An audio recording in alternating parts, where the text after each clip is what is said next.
Jacksonville, Florida, it's the Brothers Banter.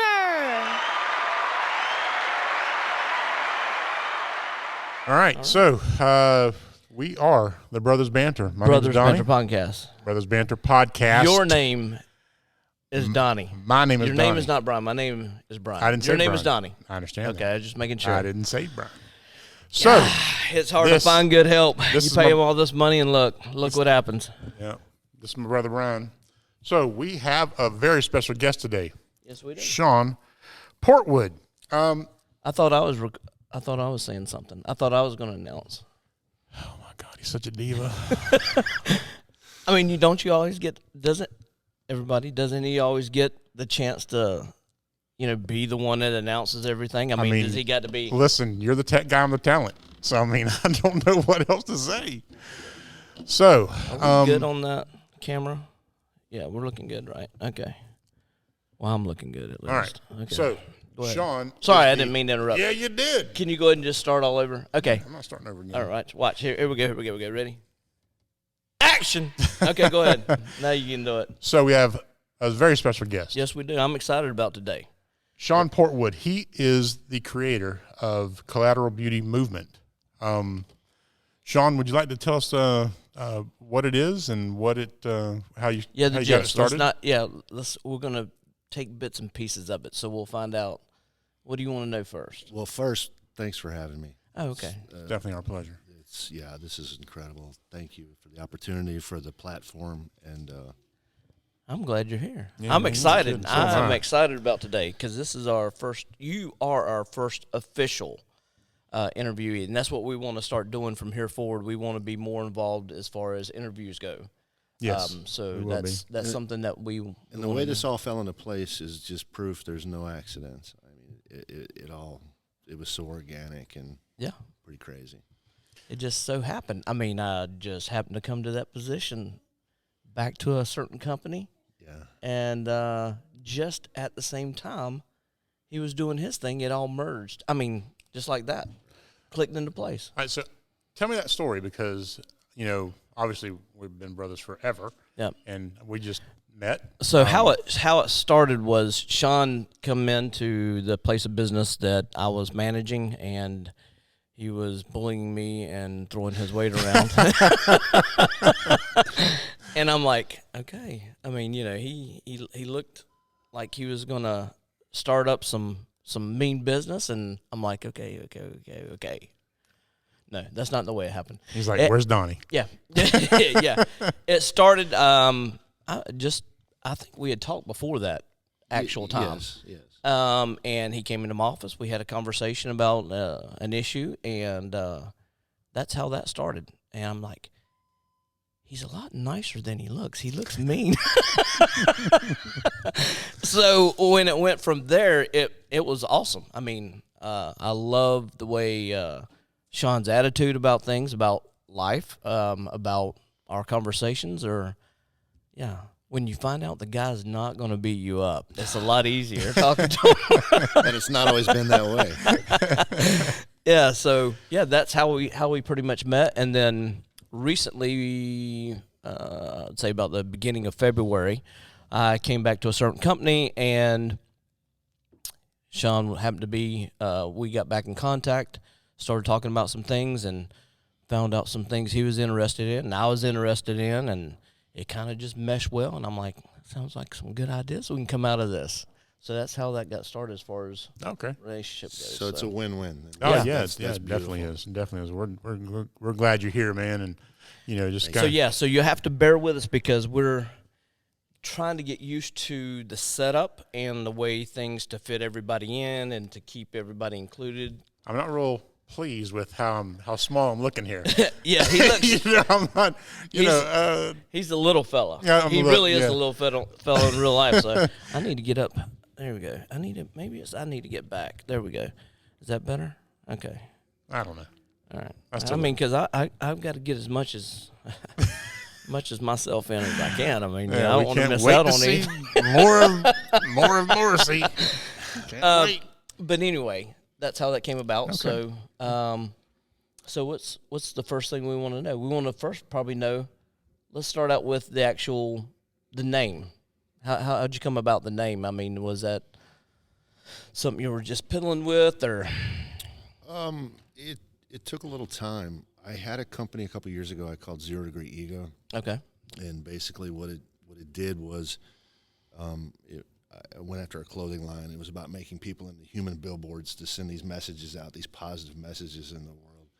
And COVID came, and I'll use that as my excuse anyway. And I shut that all down. Was that when you were in Jacksonville, or? Yes. Okay. Yes. Anyway, so I sat on my hands for a period of time and didn't do anything. And my spirit just screamed at me, "What are you doing? What are you doing? You're not serving your purpose." Sure. And for me, when I'm not doing that, my energy's low. Things don't work well. And I think that works with everybody. If you think about it, you have a thing that you really want to do. You have a dream that you want to pursue. And I don't know if it's your internal self says that, and I'm the same way, because I'm trying to do this podcast, maybe something else on the side, and ideas flow. And when you back away from your calling or your thing that your dream that you want to do, your body is not happy with itself. well, I think we disconnect from our source when we do that. And when we disconnect from our source, you're not well. Yeah. I believe you're either growing or you're dying. And when you're serving your purpose, you're growing. Yes. And you're helping others grow. And you feel good about yourself. Well, for sure. In all aspects. Yeah, it makes a big difference when you follow through with something you set out to do. Because if you put something on the back burner and you constantly say, I'll get to it later, you just feel crummy, because you know that's something that you need to be working on, you need to be doing. Yes, and I think, too, that as humans, we're inherently lazy about that, emotionally lazy. Yes. And I think that we build a lot of resistance, and we create all these stories of why we can't, because it's uncomfortable. Yeah. And when you push through that, that's when amazing things start to happen. So do you find is that something you jumped right into, or did you have that uncomfortability to where you kind of just pushed it off just enough? And I still have resistance right in this. I mean, in this moment, I still fight. I do things too. that are landing right in my lap. I mean, it's a daily struggle. But I've learned now, and that when I push through it, that these incredible things begin to happen, and not just for me, for everyone else too, and that's even more beautiful. Have you ever thought, when you finally follow through with it, you say, it's not as bad as what I made it out to be? Not only not bad, it's collateral beauty. Yeah. I mean, everything that seemed odd or wrong or indifferent turns into something completely fantastic and perfect. And is there something that specifically happened that brought you to the point where you're at today? Absolutely. So in 2009, I had a wife, 2.5 kids, dog named Spot, white picket fence, great blue collar job. The American dream. Yeah. Mm-hmm. And I was a master mechanic at a steel mill locally here, and I got a phone call. Actually, I got a call on my radio. I was working that evening, and they said, "You need to call home. Call your dad." That's the phone call. There's a call that nobody ever wants to get. Sure. There's only one reason for that. Something happened. Yeah. And my dad called me that night and told me that my 18-year-old daughter, she was the oldest of my three, had passed away. Mm. And not only had she passed away, but she had committed suicide. Ouch. Wow. Now, I wasn't a great father to her. So immediately, a lot of things emotionally started to happen, and none of them were good. Yeah. With me. And after that, it led into a divorce, and this series of cataclysmic events started to happen. My other two children, the stress and the pain that they had to endure. It's so my parents, who I didn't want to disappoint, because in June, 54 years, they're still together to this day. What a beautiful example they were, still are. So all these emotions, and none of them were good, started to happen to me and take me to this dark, dark place, this collateral damage everywhere I went, from every decision I felt like I had ever made, and all in good intention. I never meant to do anybody harm or bad. I was doing the best I knew how with what I had. I was trying to make it, and so I had lost my child and didn't have time to mourn that. And then we go into this whole situation that led to the divorce and the situation with my other two children. And I got to a place where during the divorce, I had went to see my lawyer, and I had been to court that day, and I was getting it handed to me. And I got to this place where I just wanted to lay down and not breathe anymore. Mm. I didn't want to commit suicide. I didn't want to take my life. I just didn't want to live. Yeah. And I really believed, and sitting here today, I believe that I could have laid down and not taken another breath. And something amazing happened. So I was at Jacksonville Beach in this moment, and I remember it clearly, walking down the sidewalk on 3rd Street to my attorney's office. And I was watching these cars go by, and they were going to the beach, they were going to lunch, and they had the radios playing loud, and I got really angry because here I am, I'm standing here, I don't want to live anymore. I'm done, I'm checked out. And these people are having fun. Yeah. And they're doing all these things, and they don't know anything. They don't care what I've got going on. And I can't tell you what happened in that moment, but it was as if something spoke to me and said, there's a reason these people don't care about your problems. It's because they're not big. Yeah. They're only big to you because you're so caught in your own world. Mm-hmm. Yeah, it's happening to you, yeah. And people lose children every day. Mm. Is it horrible? Yeah, but people lose children every day. Yeah. People go through divorces every day. People have to mend fences and lose everything they own. It happens all the time, all around us. It's going on. This collateral damage is created in our world, in our society. It happens. It's life. So I'm at this crossroad, and I had to decide in that moment: are you going to lay down? Or are you going to make the most of this? Because there's no in between. And so I decided B, of course, because I'm sitting here right now, and thank goodness for it, because, man, life rocks.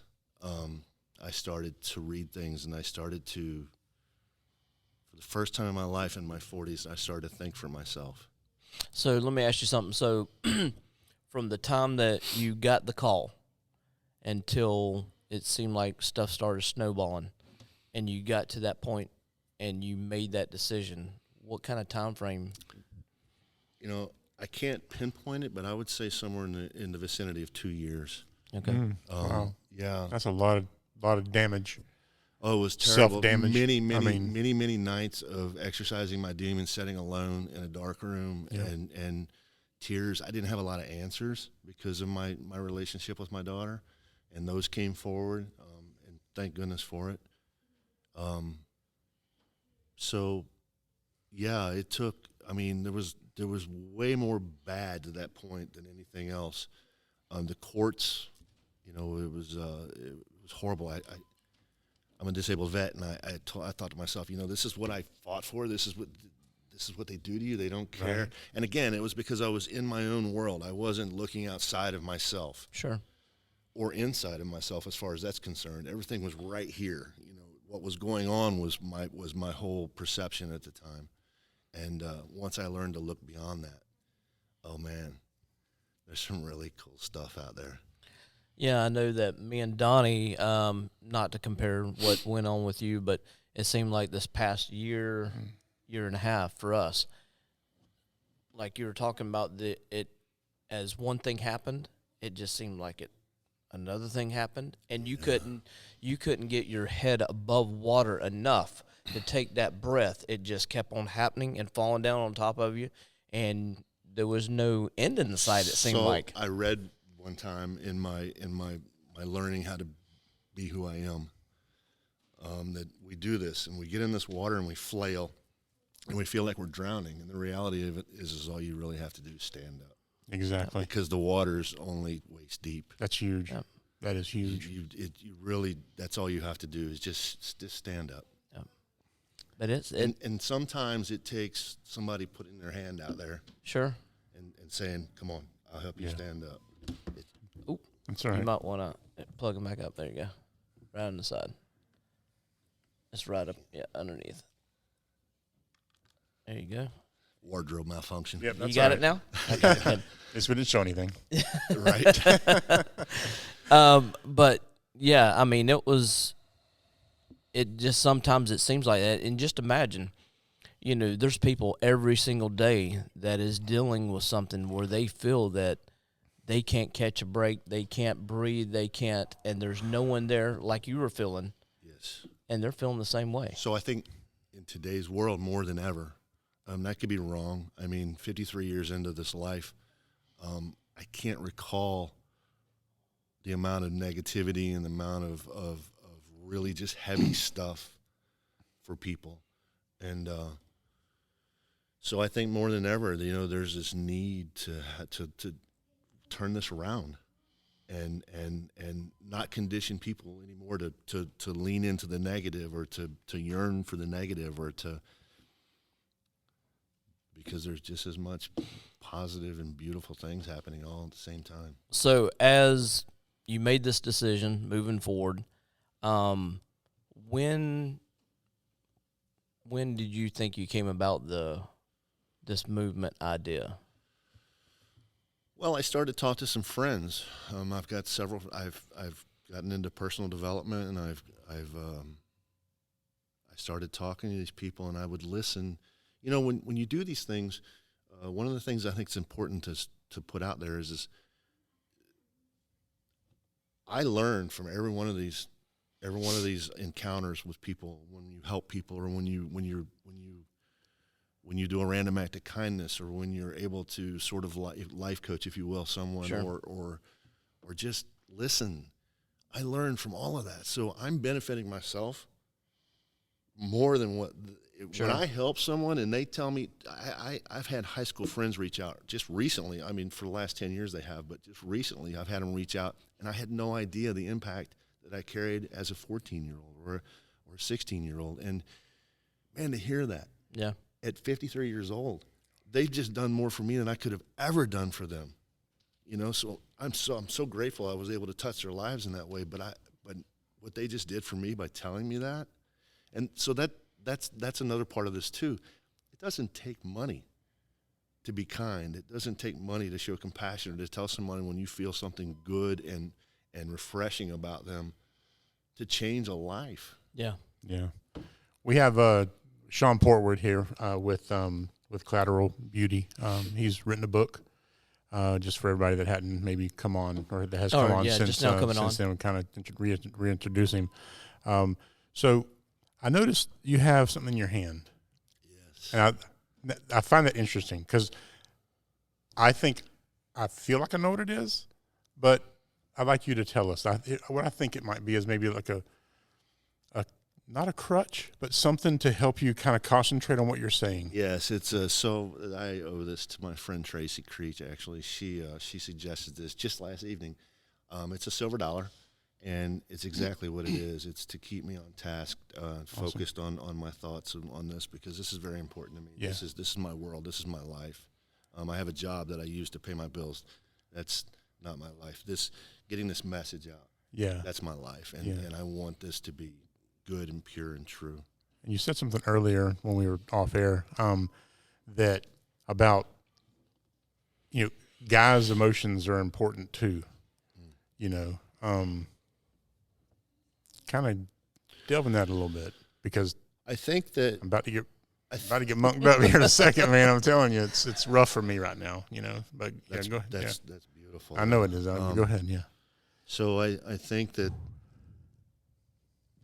the worst thing that's happened, at least in our society, probably worldwide, with technology, I think pretty much across the world, with few exceptions, that I think we're all connected, obviously, and I think that we're all kind of the same. And I think we're emasculating men by telling them to that not being, that showing emotion, having feelings is wrong and bad or weak. I think it's quite the opposite. It's like, so for instance, I love the color pink. Yeah. I wear the color pink all the time. I'm a big guy. I'm 280 pounds. I wear the color pink all the time, and people ask me about it all the time, and they're like, "What are you doing wearing pink?" And because I like it, you know, and I it makes me can feel wear good. it. That's right. That's right. So guys, you know, why can't a guy cry? Yeah. Why can't a guy? So do you think it's as bad now because all of us got a little age on us? Do you think it was worse when we were coming up? I think it was more so worse because, or do you think it's the same? I mean, I think it's relative to what your perception is, meaning that when you're younger, you're not even really thinking about it as much. You're just taking that conditioning because that's what we do. Sure. Mom and dad tells you to feel a certain way, or you should do this, or you should act a certain way. You just take it at face because these people care about you. yeah, So it seems like the right thing to do. Fact of the matter is it goes into a whole nother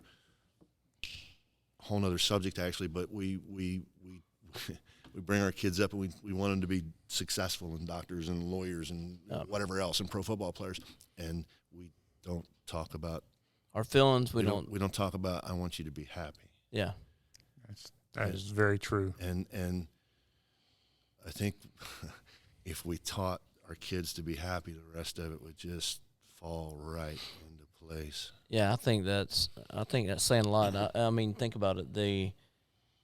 You can have, you know, the money. You can have the perfect job, but if you're truly not happy, it's not worth it. Well, and I'll tell you, I'm a big guy. I'm riddled with tattoos. I ride a Harley Davidson, and I some of my best friends are some characters that would quickly be judged as not so likable. And I can tell you that I've had situations with these men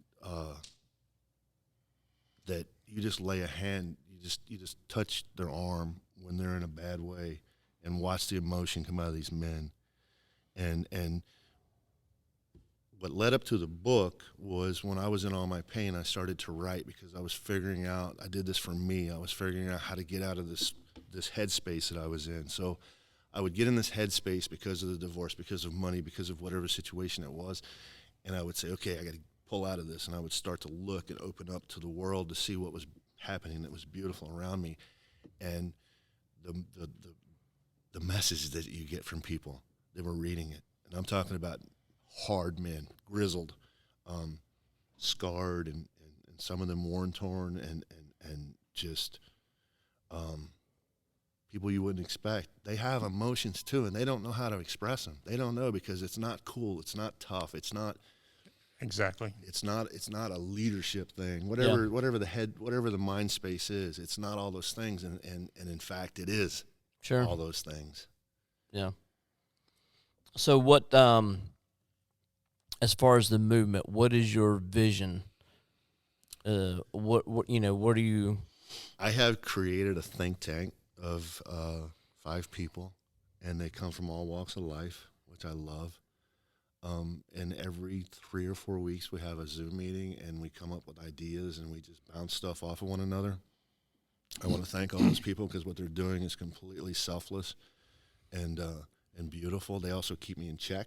Each one kind of has their own little role, and that's not a good idea, Sean. Or Sean, you stop talking that way because I'm human just like they are. And I'm not, I fall down. Yeah. So I've done that, and I started a support group. We've had one meeting, and actually no one showed up to that. And I had all these people that were signed up to go and stuff, and they were apologizing. And I'm like, stop. It'll happen when it's supposed to happen. In a few weeks, I'll have another one. If nobody shows up a few weeks later, I'll have another one. Sure. We're going to keep doing this until some people get some healing and some help out of that. So there's that. I've started a Sunday evening Q&A on the Collateral Beauty Movement Facebook page. And people have joined in, and they have ask questions. It's just where you bring your stuff, man. We've all got stuff, and people I just want you to bring your stuff there to talk about. It could be fitness. It doesn't have to be emotional stuff. It can be whatever you want to talk about. Let's get it out. That's part of the poison that's happening. Unpacking it. That's the thing. Yeah. So exactly. I follow Dr. Wayne Dyer, a lot of his readings and writings and stuff. And one of the things that he says that's very important to me is it's not the snake bite that hurts you. It's the poison running through your veins. Yeah. So, come on, join me. Let's get this poison out. Let's talk. Let's see through this and get other perspectives from other people. And it's not just me. Not just me. There's a lot of people out there that know a lot more than I do. So, but collectively, as we start to do this movement is getting better. I've got a person working on a non-for-profit where I hope to start getting donations and whether it be time, money, goods, and I want to go out and I want to do random acts of kindness. And there's lots of reasons behind that too. I think with random acts of kindness, when you bring other people into that, you're teaching people what it feels like to give. Sure. And I think when you teach people what it feels like to give, they come out of their self. And when you come out of yourself, it all starts to change. You get out of that woe is me. You start to see that others need you. It gives people purpose. Yep. There's so many things that come from that. I love to do social experiments, and one of my favorite things to do is during Girl Scout cookie season is I always try to keep a $20 bill in my wallet.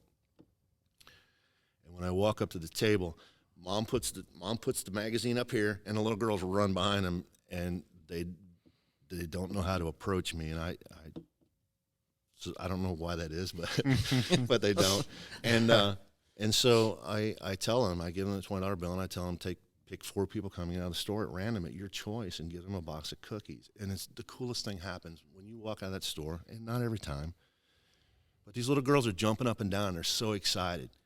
And they're walking up and they're grabbing your belt loop and they're saying, Mr., Mr., Mr. And they're telling you about the elderly lady. They're telling you about I've had homeless people. I've had them tell me about that. The little mentally challenged child they give up. And so now these little girls are all excited again. Mom's got the book sitting on the table now because she can't wait to see this guy come out because they're watching their babies be happy. Yeah. That's what we talked That's about amazing. a minute ago, watching the babies be happy. So you don't know what you've just done for that person that's got that box of cookies. Who are they going to give them to? Maybe they don't eat cookies. Maybe they're going to give them to somebody else that's having a rough day. Yeah. Maybe, I don't know. And you just taught these kids what it feels like to give. And they'll never forget that lesson. That night at dinner, I promise you, somebody's talking about that. That mama's telling somebody about that guy that she judged when he walked up because he's a big old boy with a bunch of tattoos and just looks mean as hell, like what you said. And wow, what a shift in emotions. And the really cool thing about it is that little $20 bill that I'm going to spend on something frivolous anyway, because of all of those impacts that it made, did more for me than I could have ever done for any of those people. So do you ever find it, think about it. There's not a lot of people that do random acts of kindness. I don't know if it's the way we're programmed not to go out of our shell or. I think there are. I think we're not exposed to them. Okay. I think they're out there. And moreover than that, Brian, I think that there's people that want to. Yeah. And they either are introverted like yourself and myself, and they don't to put themselves out there. Or they don't know how. Or they don't know how or who. Yeah. How do you decide and how do you choose? And well, intuition has a lot to do with that, but that's another a little bit of that discernment, that type thing. Because you do, going up to a lot of these places in Jacksonville, you have these people that make their living, sitting there at a light. Not all of them, but there are some that do. Sure. And they've got a car that they jump into after they get through for the day, and it's nicer than my car. $50,000. Yeah. Here's the thing, and I've written about this. It's in the book. As a matter of fact, they're I call it angels. You call it what you want. I'll call it angels, but you don't know, that person doesn't even know sometimes what impact that they're causing in your life. So if your heart tells you I should give something to this Then person, that's your journey right there. Yeah. That's your moment right there. So what will you do in your moment? And if you feel that and you don't, you're going to go away from that feeling wounded in some Yep. way. If you do it, you're going to go away from that feeling, oh, man, that felt pretty good. Now, he's got the money in his hand. What he does with that, that's his journey. Yeah. That's not yours. That's not your mountain to carry. Yeah. That's huge right there. That's his journey. But if you don't, you're the one that walks away with regret for not doing it, for not taking that leap. And not every person on the street corner. Listen, in fact, the majority of those people I don't give to because my heart doesn't tell me to. That doesn't mean they're doing anything wrong. It doesn't mean they're doing anything right. It just, my heart doesn't tell me to do it. Yeah. But when it calls on me, Sure. if I don't answer it, I'm feel having miserable. a rough day. It's heavy at that point. That's a big load to carry too. You know, it's And I think we've all done it. Yeah. That's how we know it. That's how we know how it feels. yeah. You're going back to what you said about how some people they don't want to show they gave. Okay, how can I explain it?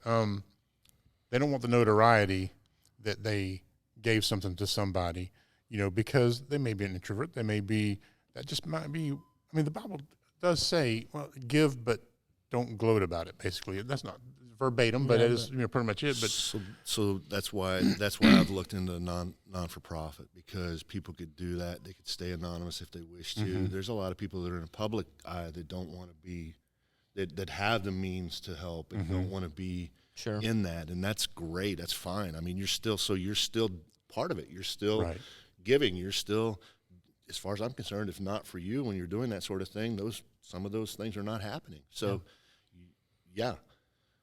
that's why I think that the non-for-profit is a good plan, and that gives it credibility. It's not just me and people don't know what I'm doing with whatever it is that they're giving. It lends credibility, and I want the whole thing to be on top of the table. I don't want. So speaking more about the book, so on the book itself, this is I'm curious about this. The image on the book, is that something you just come across, like they give you that as an option? Did you come up with that? Not at all. So not at all. I like that image. I mean, it's cool. I mean, it's cool looking front to the book. This whole book thing, man. Let me tell you. First of all, it's very exciting. Being a published author was on my bucket list. Did I ever think I would check it off? No. Yeah.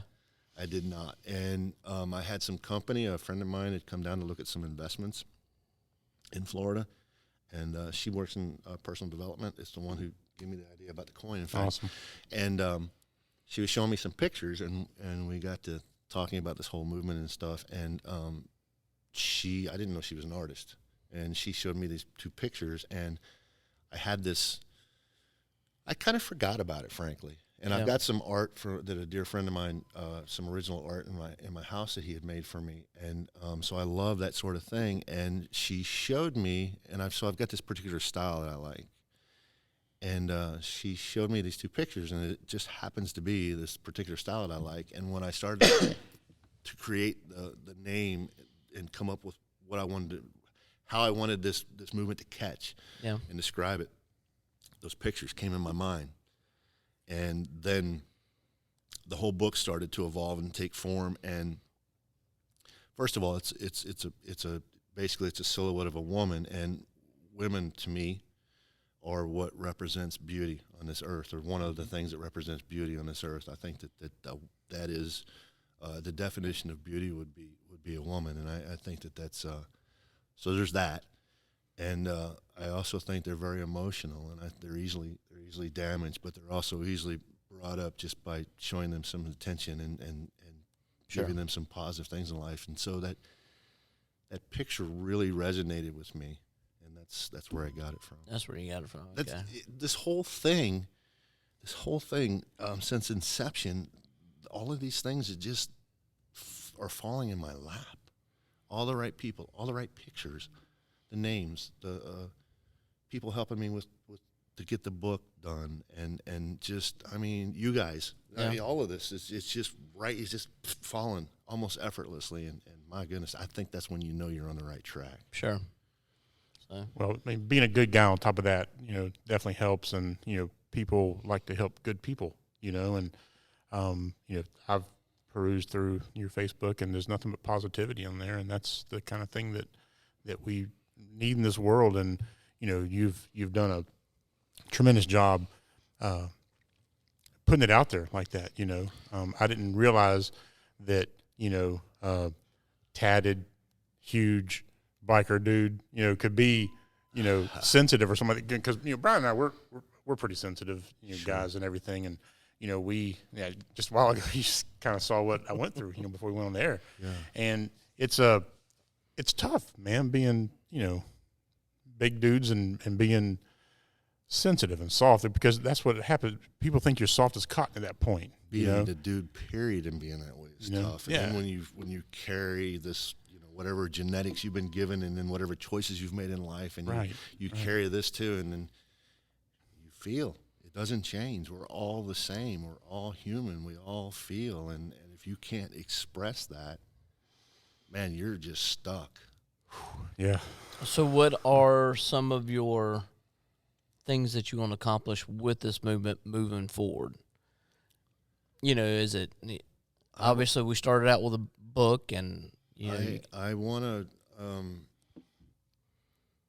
to make the world a more beautiful place, man. I mean, that's it, is in a nutshell. And I know that's a broad answer, but if you walk away from this podcast today with one thing, then I've made your world, a better place. And if I've made your world a better place, I promise you I've made my world a better place. And then there's the whole, because if you and I are better, then the whole's better. And that's how it starts. And I hope it's infectious, and I hope that it catches and it burns like fire through humanity. And if it doesn't, it's okay, because I'll die trying. Yeah. And listen, every post that I put on Facebook every day, everything that I'm trying to do here, I'm talking to myself too. I'm talking to myself, every bit of it. I'm talking to myself, because these are things that I either have experienced or continue to experience and continue to work through. It doesn't change. You just get better at it, and that's when you're able to help others. And listen, when I tell you that I have people helping me all the time, almost some of them every day, some of them, once a year. And then the other part of that too is these people. When's the last time you talked to somebody that was mentally challenged and they didn't want to hear what you had to say? They just want to give you a hug. And when they did that, something inside of you happened. Sure. Something mended that you didn't even know was broken, because this person who can't possibly, maybe they can't articulate, or maybe they can't, whatever, doesn't matter, because they're coming at you with love, and it's pure, and it's not tainted because of who they are. And when you feel that, what does it do? It does something, and it creates this healing effect. So we can all do that, because at the end of the day, that's what it's about. It's about love, and it's about spreading that. I mean, I believe that that's what we come from. And when we get away from that source, that's when we start to screw stuff up. Yep. Yeah, big time. So what about me and you had talked before now. A little bit I wanted to touch on, we had talked about human library. So you want to? Yeah, this is kind of cool. This is kind of new to me, and I don't have a lot of details on it. But one of my friends was giving me suggestions for this whole movement, and they sent me this thing on this human library, and it's out of Denmark. It's worldwide. And what they've done is they've taken people. They've taken there's a guy on there that's into body. It's not mutilation, but he does different things with gauges and stuff. There's a homeless guy on there. There's an HIV positive person. There's all of these people that normally somebody would judge, maybe a big biker dude with tattoos, whatever. And so I have to be careful when I get all these ideas, because I'm being inundated with them. And the term we use in the personal development is you end up hurting cats. You're just chasing too many tails. Sure. So but I like to listen to all of them, because there's things inside of those that support what I'm trying to do. And so when I saw this and I read about it, what they're doing is they're taking these people and they're having these synopsiums or something. I'm not sure what they are, but they're getting these people together, and these people are coming in that want to, instead of reading a book, they want to sit and they want to hear this person's story. And what they do, what this organization does, is they have these shirts and stuff, and their saying is unjudge someone today. That is a huge Unjudge statement. someone today, and that's so huge to me. And so what I did, there's this thing on there. I just finished reading a book called The Surrender Experiment, and so I'm trying to kind of do that when these things are presented in my life. I'm just surrendering to them and seeing where they go. So there's a place on there where you can apply, and I did so. And I didn't hear anything for 8 weeks, and I kind of forgot about it. And I got an email yesterday stating that they wanted to have a video interview with me to possibly be one of their human books, is what they call them, where people come in and there'll be a group of us at different tables, and people come in and they sit and they just listen to our story, and they can go from table to table however they want to do it. And Wow. yeah, and I think when you're like this, you're across the table from one another, that story is even more powerful because it's real. It's in your face. It's right there. So what a neat opportunity, and another platform to just spread love, basically. Sure. That's pretty big. Yeah, it is. You know, yeah, it is. that's an amazing. Another example, though, I mean, who would have thought that somebody in some organization in Denmark was going to take some dude in Jacksonville, Florida, and do something? And still, I don't know whether they will or they won't, but just the fact they reached out to me, that's huge. You know, that's where the internet is so amazing and helps all these platforms too, because it's worldwide now. Yeah, sure. Wow, that's So I know that we have talked about you try to have a weekly Facebook. So are you strictly on Facebook right now, or?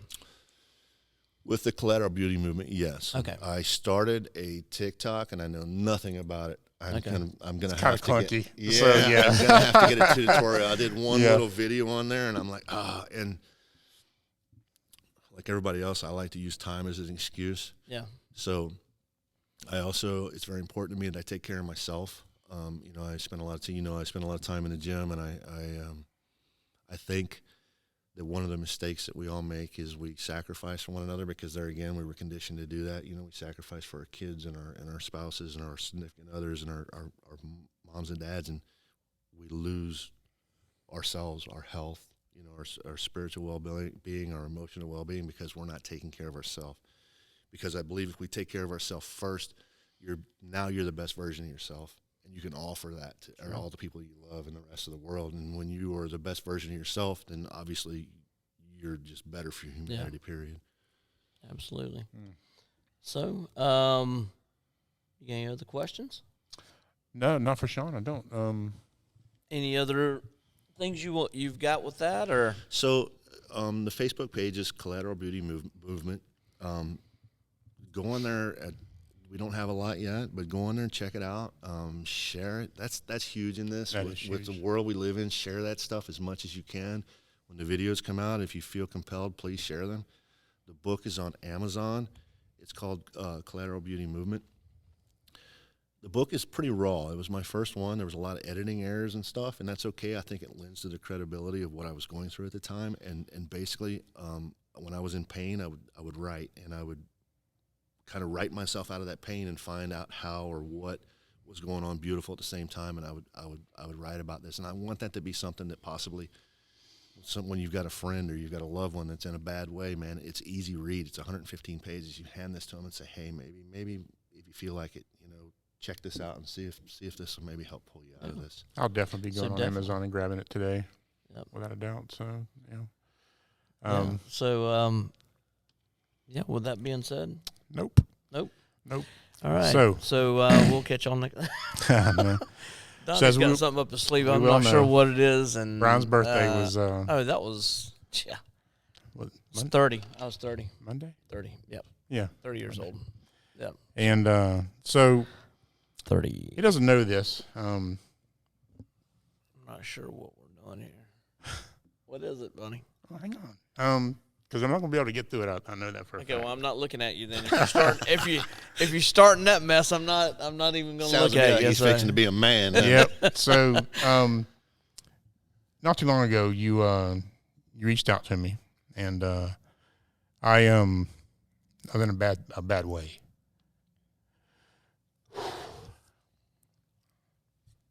And I don't think you know.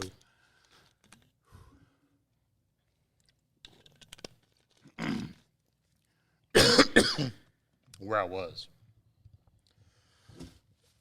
You called me probably 3 times, back to back to back. And I didn't answer your phone call the first 2 times. And there was a reason. As you well know, I've been going through some stuff. And you were there. When I finally answered your phone call, I was like, what?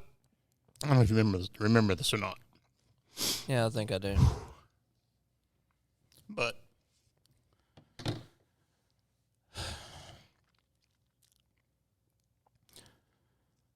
I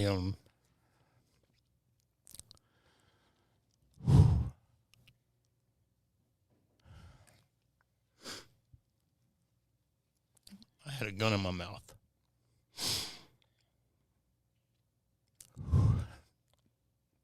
Nobody on the face of the earth knows that except one person. I told her the other night. So,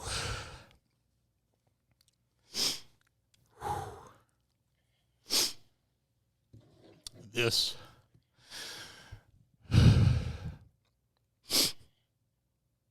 is what I was going to, this is the exact one that was in the chamber. And I want you to have it because this is a release. I've had that forever. And well, you prayed for me that night. And you prayed for everything I was going through. And it was a rough night. And when you prayed for me, something was released. Forgiveness of myself, of some other stuff. You know, I'm going to give a timeline. 2017, I checked out of my marriage, as you well know. And 2018, my best friend Ronnie passed away. This past August, my cousin, who was really my brother, passed away. And a couple days later, my wife leaves.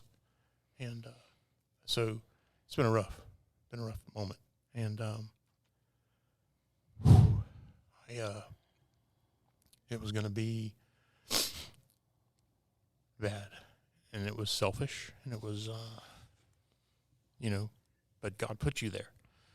And I think God put you there 20 years ago for that moment. And I believe that. And, but it never got, it was never, it would have been selfish of my kids, my parents, all my friends, had that happen. And God put you in that spot, that moment, and you kept calling back until I answered that phone. And that,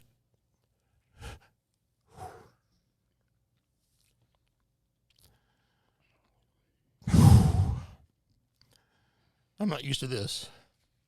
And I just want to let you know that I love you because of who you are. Anyway. So when we survive something, we have a story to share. And I promise you that whoever saw this just now and whoever's going to see this in the near future or down the road, you've just saved lives. And you've just shown what love does. Yeah. And so this something that was so tragic and so horrible and seemed so unsurmountable has turned into something incredibly beautiful. And Exactly. This is exactly what we're talking about today. When I saw that name of your organization, your movement, I couldn't not bring that up because that's exactly what that is. And I hope you cherish that because that right there, you saved my life. This is the type of conversations that men need to start having. Yep. Because when they start having these type of conversations, it's going to affect their children. It's going to affect their families. It's going to affect everything, every part of their being. And that energy is going to go out into this world, and it's going to turn this stuff around that we deal with on a daily basis. And thank you so much, because being a survivor of a suicide, to hear somebody get that raw and that real, there's no sense of going through something in life if you survive it. There's no sense if you're not going to come out better on the other end. And you've obviously done that. Yeah. And we're not, we're none of us are done. So how cool is that? It's awesome. You know, and this was a huge release for me right now. Yes. To give him that and to let him know what his friendship and what his love and what, when he brought me to, back to Christ, I just think that, 20 something years ago when we were put together, that's what that moment I think was about. I believe that we're all so connected that sometimes we can speak to each other without even saying words. And I believe that the kindred souls, if you will, or whatever, they can talk. They know what's going on. You didn't know what you were doing when you made that call, but there was a part of you that knew what you were doing that night without knowing, because you loved. And when you're in that place, those are the type of things that happen. Yep. So I wasn't trying to take from your story. Oh, no.